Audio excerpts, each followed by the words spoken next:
Right. Yeah, welcome back again. We want to continue our study. We last time we looked at the demographic plots, both individual and across groups. So we want to look at a test on the demographics columns now or variables. We want to know how significant are those uh, variables? How significant are they? Are they really significant in this our experiment? These are not necessarily required most times, but they are needed in most of the maybe when you are doing, especially when you are writing manuscript for article to be published in journals. You may need to explain this clearly about your demographic elements, about each of the variables, how each of them are significant to the research, each of them are not. So now in that case, we just write a very simple uh, uh, Python this thing here. So we declare our demographic variables here. We are looking at ANOVA to test for categorical variables with more than two groups now. So you have age norm, which means their age. We have generated it in form of numbers. Don't forget that. So we have a educational level in form of number now, and this one likely also. So they are all in more than two groups. They are more than two. So that is why they are in that. So we are going to do for more than two. We are going to do for two as well. Okay, so here we have another result now. So we want to build our this manually. So we want to loop it now for our variable in demographic, a variable and another. So we get the groups now. So we get the labels of the group as well. So for each value in that group label, we sort out the data. We have a same performance to it. So we just create our ANOVA here. We use our F statistics to fetch our p values, and we fetch our one way ANOVA here. So we get our variable here. So we display the variables here. So this is just a code. This one just to print out each of them. The variable name is printed out. Our F score is printed out now. Our p value is printed out if there is any. So we have to just check here if p value is less than or equal to 0.01. This sounds too stringent actually, but you can use 0.05. Okay, understand what I mean. So we are saying that the 0.05, that was sounds so stringent. So it means highly significant. All right, you should print highly significant. That is if it is less than 0.01. Else, if it's less than 0.01, print very significant. If it's less than 0.05, significant.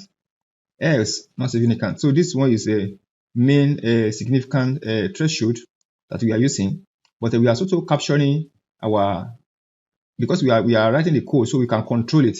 Right? So we can control it by our code to control this, control the other variable, other elements. So we can just say, okay, it is highly significant when it's more than this. Of course, you know the way you do it in your thesis or in your journals. Okay, so that's what we're trying to do here also by using code to control it. So group means we are trying to display them one by one. So we just pass the arrays here. Then now we are going for the binary ones, which means those who have two groups, two variables, gender, marital status. So this one is just male and female gender, and the other one is also single and married. So this is the only two variables. So we do for two of them also. We compute for them. Okay, so we print our F statistic as well, and we do so. We print it. We do the same thing for that one as well, so that we can print out the same thing. So in this case, we get our result. When we run this, we get our result here. We have our ANOVA result for age. Our F statistic is 2.65. Our p value is 0.052, not significant. Why? Because it's greater than 0.05. All right. So our group means is displayed. That's what we saw there. They make the code more complex because we want to generate out all the group means. That's why we miss. If not, the code will be very easy and simple. Okay. So then also here, educational level, F statistics 12.75, 12.79, equally 0.000, which is highly significant because it's less than 0.01. These are group means now, right? Our group variable means. So we have for working experience, no, not available here, and it's not available here also, not significant. So this is what we have there. So you can see.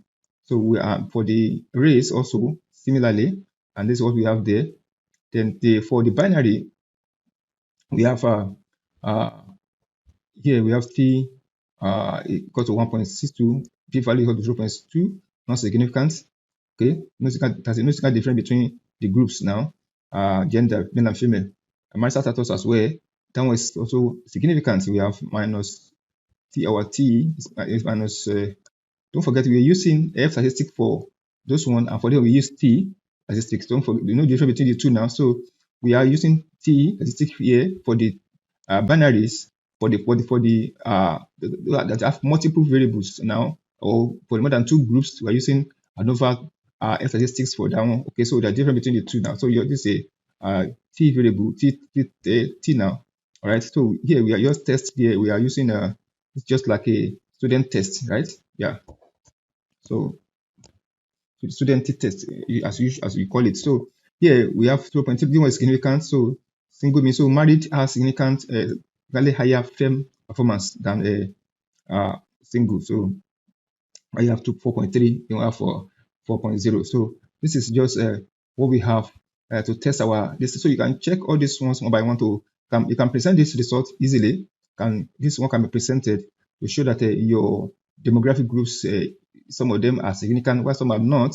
So they want the side they want to know which among them that are significant to the research, which among are not, even though they are not necessarily maybe required sometimes. But if you are writing a thesis, for example, for a thesis, you have to declare them. You have to show that they are significant or not. So I'm going to stop there for today. Then we'll move on to the next one in the next class. Thank you so much for listening. I will see you in the next class.